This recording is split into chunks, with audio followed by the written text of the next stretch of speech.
Hello, everyone, and welcome to the ISO Play. And I am your host, KB. And on the ISO Play, we focus on facts, not favorites. And in our show, we have four different segments: Fix It or Forget It, Mismatch of the Week, Flagrant Take, and the Wild Card. So let's talk about our first segment of the day, which is Aaron Rodgers going to the Steelers. And the question that we have is, can this 41-year-old deliver a Super Bowl aspirations for the Steelers? So we have to break this down. First, we have Aaron Rodgers, who turned 41 in December.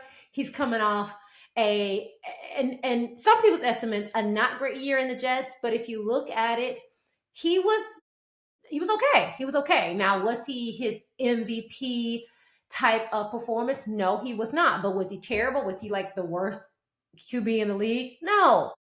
So you have him trying to redeem himself from something that he probably wants to forget in his life, which is his time with the Jets. Then you also have the Steelers, who they're going to make the playoffs a lot of times. They're going to go 500 a lot of the times. They're going to have a winning record, but they don't go deep in the playoffs if they do make the playoffs. And they've had quarterback issues since Big Ben has left. So this is where we are now. These two have now met. They're now in this marriage. And what is this dance going to look like? So for those that did not know, Rodgers just signed a 1-year deal for $13.6 million. And that's up to $19.5 million with incentives. So again, he's trying to redeem himself. The Steelers are trying to have a big name quarterback. They haven't had a big name quarterback in quite some time. They did have Justin Fields and Russell Wilson. Both of them are now with different teams. So we're now going to see the Aaron Rodgers era in the Steelers. So what we also saw with Aaron Rodgers coming in is we saw George Pickens also left the team and is now in Dallas. So now the team has to recalibrate, but they also before brought in Aaron Rodgers, brought in DK Metcalf. So we had a lot of changes. Of course, we'll see other changes throughout the season, throughout OTAs, throughout preseason, things like that. So we'll see some things happening as well, some shakeups and stuff there. But for now, this is what we have. We have Aaron Rodgers, 41 years old. We have DJ Metcalf that's now over to the Steelers, and George Pickens is now with Dallas. So for those that don't know, now you play catch up. This is where we are. In return for George Pickens, the Steelers got 2026 third round pick and a 2027 fifth round pick from the Cowboys. Okay. So this is all the information, all the background you need to know. So the question is, can the Steelers be fixed with Aaron Rodgers, or should we just forget about this and then what happens next? So the good thing about it, if we look at a fixed side of things, is he is a top tier quarterback. Now, is he a top tier quarterback now? The verdict is still out on that. Is he a Hall of Fame top tier quarterback from his resume? Absolutely. Can he lead this offense? We'll see about that. So that's the potential there is. They have a quarterback who's won a Super Bowl. Now, it was a long time ago. We have a quarterback that's won multiple MVPs. So there is a light in the end of the tunnel. So that's a possible fix for the Steelers. Now, do I feel like they need to have other things on that team in order to get to the level where they can compete in their division? Absolutely. Do I think that this team, as currently made up, can really make some noise? Absolutely not. But with Aaron Rodgers, since that's the question of this segment, can Aaron Rodgers at 41 be the difference in the Steelers? Possibly. That's on the fixed side of things. So it's a possibility that, sure, he can come in. He has a little bit of juice left in the tank. You know, he just got married, so he said. So maybe he's in a different place in his life. He's in a new environment. So possibly.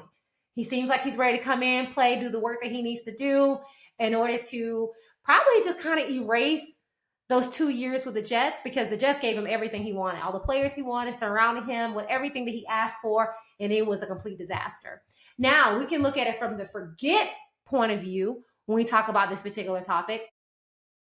And I'm the same age as him, so I'm definitely not knocking his age. He's 41 years old. He's coming off an injury just a few years ago. or a horrific injury that had him out for the whole season.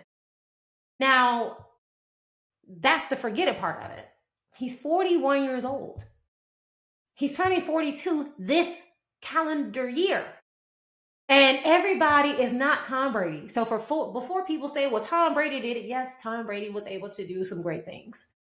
Everybody's not Tom Brady. As a matter of fact, most people are not Tom Brady. And again, Aaron Rodgers, I love this guy. He's one of my favorite QBs of all time. But at the same time, have we seen Father Time jump on his back?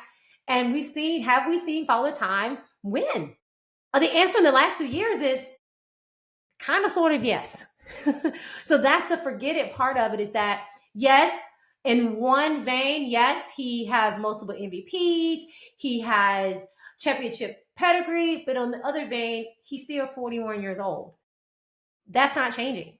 He does have and has had a horrific injury, in the past years or so. So that's something to consider when we talk about, is this player going to make a huge difference for the Steelers?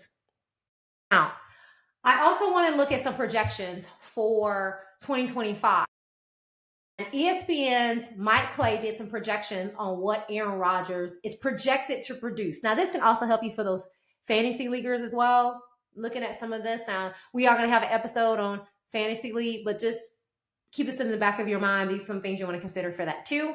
So let's talk about his performance metrics and what's projected for him next year and how this may make a difference. So I'm just going to read these stats to you. So the projections that we have is he'll play 15 games. He'll go 324 for 500 passing. He'll have about 3,500 yards, 19 touchdowns, and 10 interceptions. Also, he'll have 27 rushing attempts, 99 rushing yards, and 2 rushing TDs. And the Steelers are projected to win 8.7 games.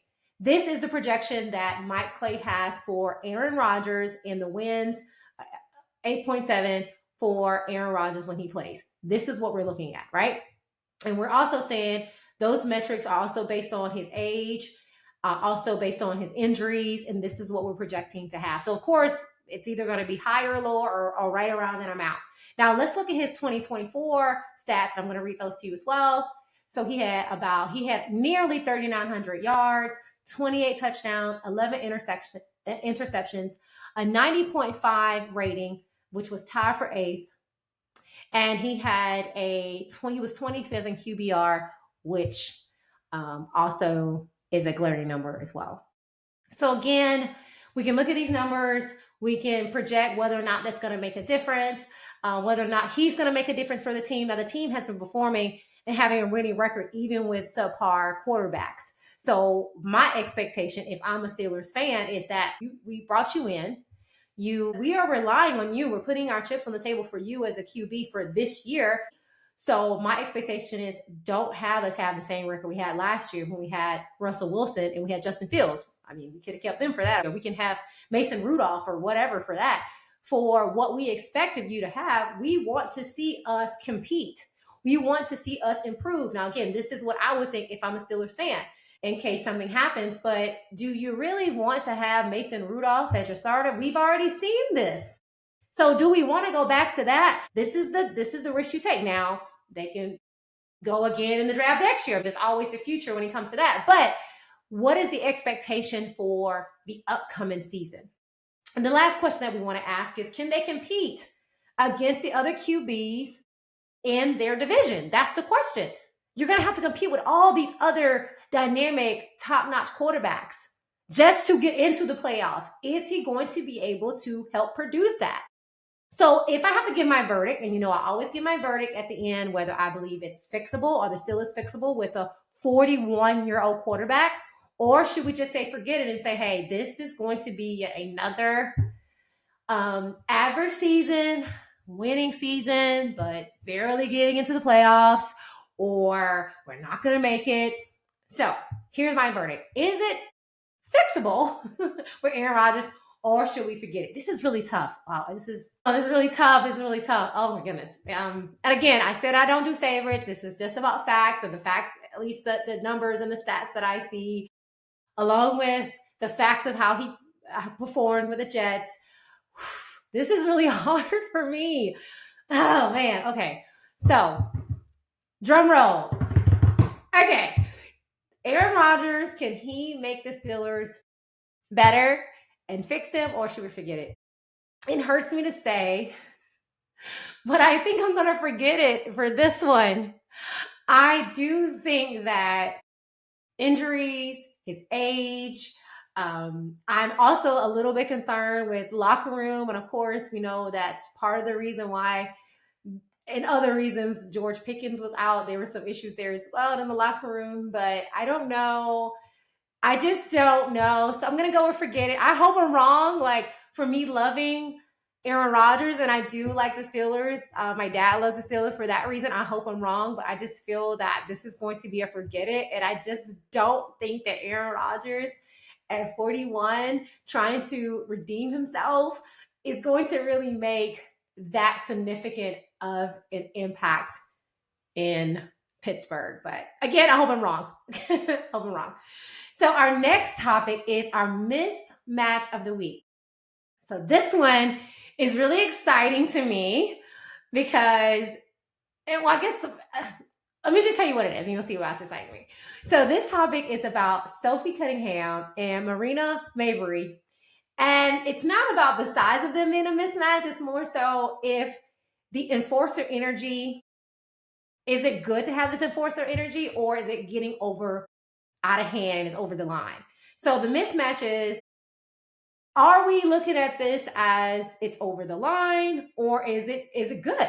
You know, we've seen in that particular game people getting ejected, people getting flagrant fouls, just craziness. So just to give you a bit of backstory for those that did not see that, Sophie Cunningham was ejected for a hard foul that she did on JC Sheldon, and now is becoming this known person for being an enforcer. Now, this is not the first time we've seen somebody be an enforcer on a team. Kennedy Carter was also labeled as an enforcer on the team as well. I won't get into that a little bit, but she also had that reputation as well of being an enforcer. But now Sophie Cunningham is now being seen as an enforcer. Now, Marina Mabrey, she received a flagrant foul and a fine after the heated exchange as well, because Marina was then seen pushing Caitlin Clark. Before all of that, Caitlin Clark and JC got into a little situation where it looked like JC may have hit Caitlin in the face, in the nose, somewhere up there. And at that point, there was a little physical bump push thing between them. And then we see Marina coming from out of nowhere with a hard shove. And then with 46 seconds left in the game, that's when we see JC and Sophie go at it. Would rather Sophie go at it and had that a really aggressive foul. So that's a little bit of the backstory in that game. I know it sounds a lot, very convoluted, a lot was going on, but definitely feel free to check out the highlights of that. And so now we're asking, you know, is this now going to be the new norm? Are we going to have enforcers now in the WNBA? Is that what we want in this league? Is this something that's going to be over the line? But the good thing about it is that nobody was suspended. We did have some fines and things like that, and some fouls called, but nobody was suspended. So everyone gets to play. That's really exciting because we don't want to see these ladies not have an opportunity to play. Okay, so let's look at this in deeper detail, right? So it's not about a young player versus a seasoned player or anything like that. But it is about the rising level of intensity and physical play that we're seeing that's creating some friction. And then we have the referees and the fans and other players. So the atmosphere is heightened. And so the questions that we want to ask about this is, are Cunningham and Mabrey changing the tone of the league? Or are we exposing what's already there? Now, again, we saw a little bit of physical stuff earlier in the season with Angel Reese as well, and Caitlin Clark and Aaliyah Boston. We saw that earlier. And again, we've seen Kennedy Carter with some things in the past. So this to me isn't really new per se, because we have seen it a little bit here and there. But the question is, should the WNBA lean into this tough girl enforcer stuff, or do we want to get it under control before it gets a little too physical? So let's go back to the NBA. Now, there were times when in the NBA where it was just really wild and out of control, where like, we saw Rudy Tomjanovich get punched in the face. Now, we're not talking about that kind of stuff. When we saw Kareem Abdul-Jabbar just literally punch somewhere out of nowhere. We're not talking about that kind of stuff, right? But it's more so like maybe the Bad Boy Pistons or Charles Oakley, who was an enforcer for Michael Jordan when he played for the Bulls. Maybe more so like that, right? I think that was good for the game when it was now clotheslining someone, punching someone in the face. That there's no place for that in any sort of game. So I don't think we need to see that type. But I think having a little enforcer person can be good and healthy for the game. Now, the problem is towing that line. How do you know when it's getting a little too much and getting too out of hand? That's the question. And that's where, maybe even during the upcoming CBA, they write that into it and we look at what that looks like, what the fines or the penalties will be. And maybe even give an example of what these behaviors should not look like. But do I think it's going to be bad for the game to have an enforcer? No, I don't. Isn't that what Draymond Green is? Isn't that what Dylan Brooks is now today? Isn't that what they are? Now, again, we don't need to see a lot of Draymond Green type of stuff. People getting suspended and fined and just now you can't play. So there's a fine line with that. So I think that it's good for the game. What I really love and why I'm really excited is that we are really hearing about women's basketball. And I know that some people don't like it because it seems like it condones violence. I don't know if it condones violence. I think it condones healthy physical play that I think you need in basketball or any sport. You want to be physical. You want to see that intensity that people are playing.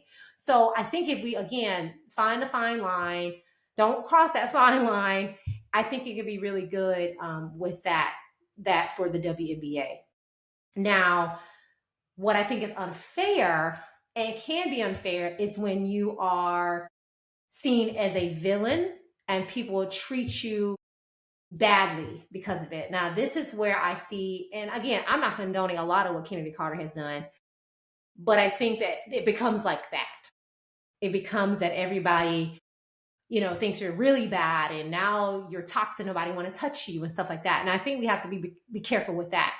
Because if we're going to enforce and allow tough girl mentality, which again, I have no problem with, we have to then make sure that we're protecting those players and not having these really nasty reputations about them. So again, it's not about excusing someone's behavior. It's about how do we separate someone being a villain on the basketball court and it's a good thing and it's something that's good for the game. It's a theatrical part of the game versus we're saying this because we think this person's a bad person.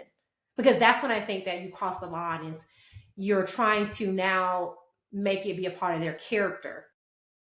We're personalize it. This person is a bad person because they do X, Y, and Z versus it's just part of the game. Being physical is part of the game. And this is what we want to see with that. So I think when we talk about the mismatches, are we going to go enforcer?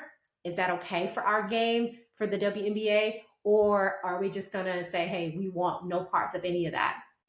Another question that I talked about this a second ago is what is going to be the league's responsibility to defining what that looks like? I think that it's going to have to be a collective effort. It's going to have to take players, coaches, referees, the league itself sitting down and saying, what does this look like for our game? We love the intensity of it. These women play hard. These women play defense. These women really are excited about being out on the court. And we have not seen so many people talk about the WNBA like we're saying now. It's a good thing. It's a great thing. But how do we make sure that the league is making sure that people are responsible for what's happening on the court? So, as I've said, and I'll say it again, I love the idea of an enforcer. I love the idea of physical play. I love the idea of we get to bump and we get to get physical down in the paint or just, even on the wing when we play defense. I'm a defense person. When I played basketball, I was all about defense. I was all about who has the ball, how can I stop her? Or if she doesn't have the ball, how can I stop my man, my girl, my woman from getting the ball? That's what I'm all about. So I'm all for defense, but it has to be a fine line that people are not crossing when it comes to this particular area. So I'm all for it. I want to hear from you. What do you think about all the physical play? What do you feel about enforcers being in the game? And then how can we make sure that these women are not seen as villains when they are the enforcers of their teams? Okay. Next topic, flagrant take. Now, the flagrant take with this may not even be a flagrant take, but I just wanted to talk about this topic because it could be seen two different ways. So the Lakers sold for $10 billion. So the question is the flagrant take around this is, are we choosing family legacy over corporation and making big money? And so again, we want to talk about facts. This was a monster, a blockbuster sale for the Lakers. And they sold it for $10 billion to Dodgers owner Mark Walter. Jeannie Buss will remain with the team, and she will help with governing the team, being a part of the team for a number of years. And this is a very, very expensive sale. And it's a new chapter for the Lakers brand. And from what I read and the research that I've done, it was not a unanimous decision to sell the team. And when I say to sell the team, I mean from the Buss family. They had to agree on it. The majority ruled. And so with that, that's where the question is, was this a flagrant take? When we talk about family legacy, there are a lot of people that say, I want to keep things in the family. I want us to continue this legacy for us. And now it's sold. So that's the question of whether or not it's a flagrant take. So how does this shift move away from the Lakers? How does this impact the Buss era and the Buss legacy? That's the question. And I know that Magic Johnson, who is part of the Dodgers ownership group, he spoke very highly of this. He spoke and gave praise to Jeannie and the family for making this deal. And of course, Magic Johnson played for the Lakers, was like a second son. Third, fourth son, because Jerry Buss has a few sons, but he was like a son to Jerry Buss, and he was one of his mentors. Jenny was like a sister. So he praised it. He thought it was a really good deal. And we have to think about, this is going to set up this family, obviously, for generations and generations and generations and generations. And, I have family legacy for ownership, but not even close to this level, right? So I have it for land down in South Georgia. And I think about it like that. Like, this is on a greater scale than that, right? And you think about what that means to your family, to have it in the family versus selling it.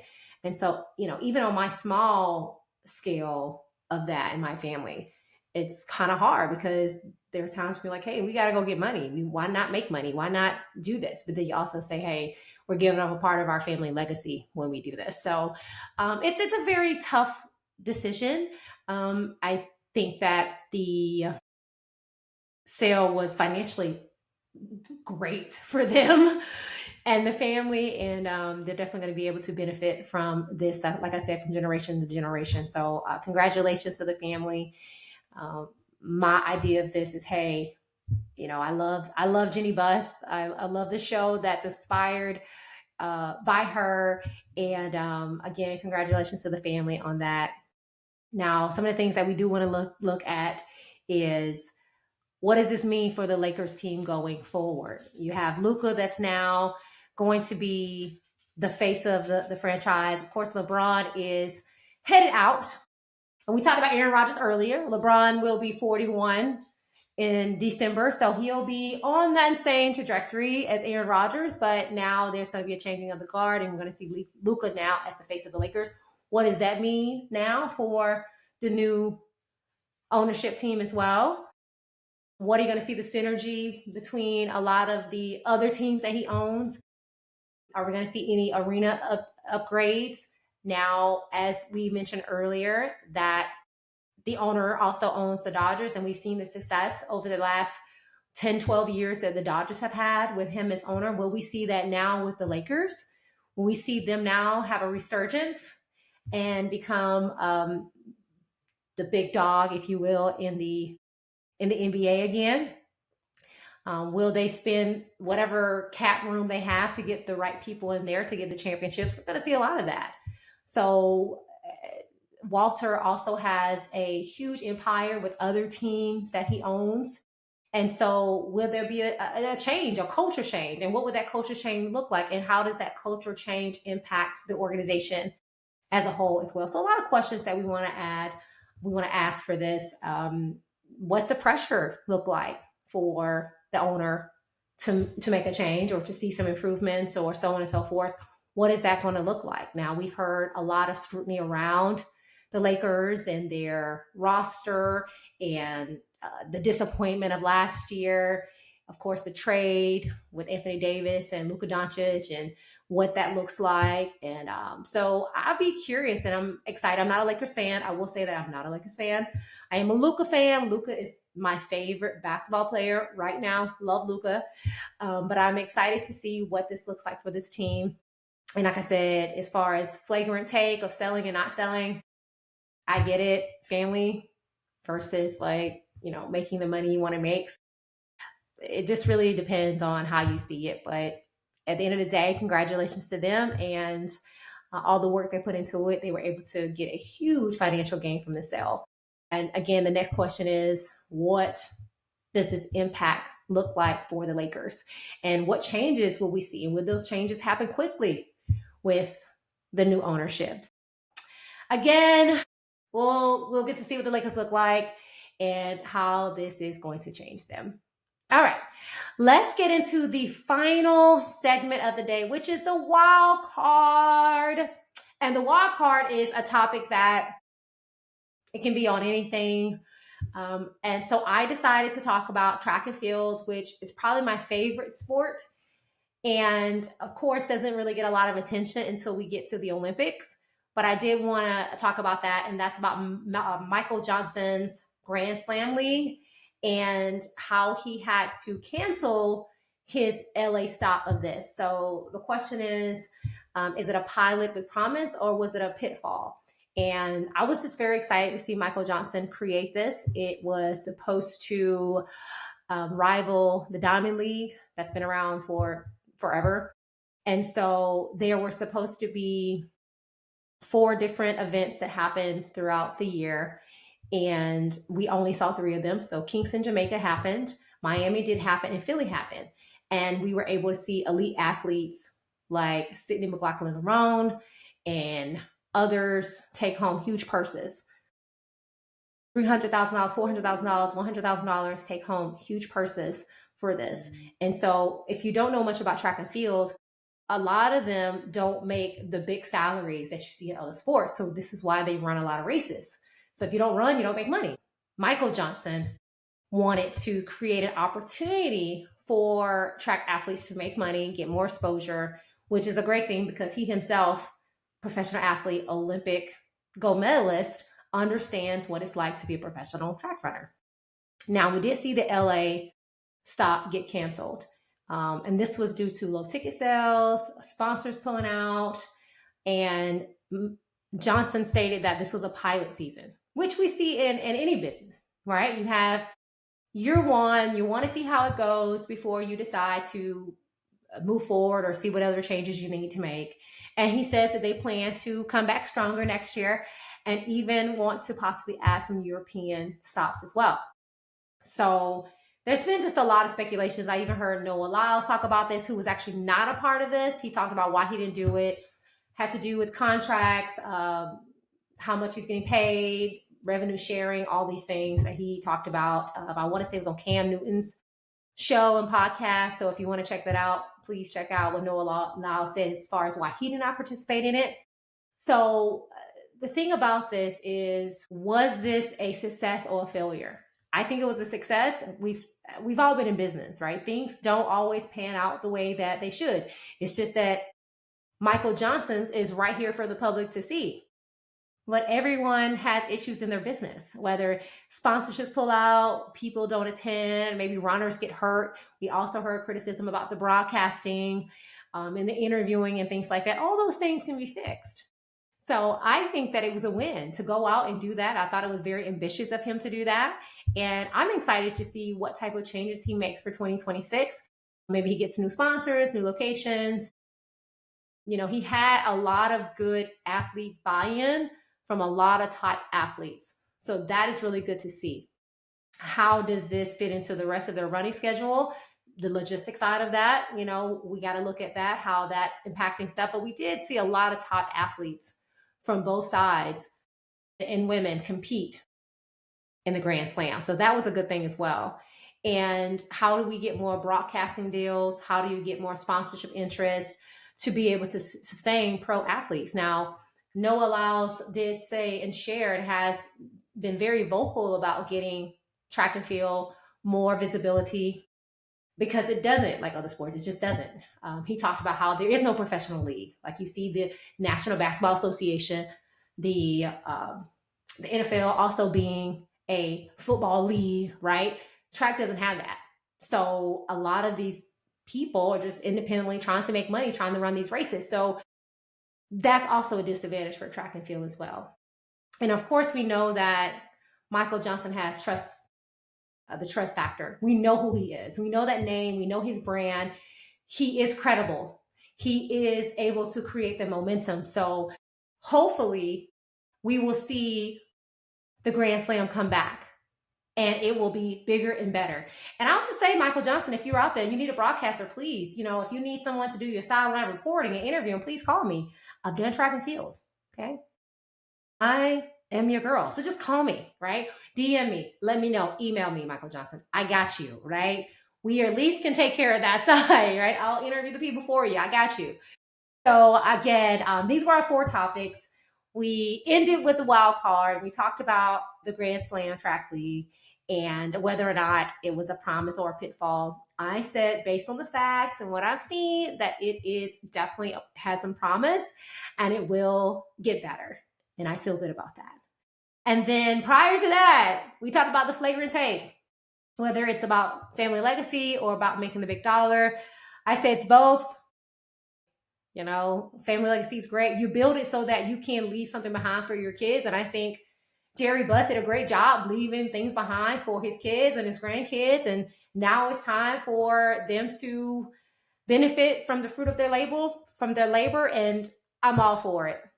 And we also talked about the mismatch, which is the enforcer idea for the WNBA. I think it's a great idea. We'd love to see it. But of course, we have to have rules. We have to have boundaries. We have to know what it looks like when you cross that line and it goes from being an enforcer to just being aggressive and nasty and intentional to hurt someone.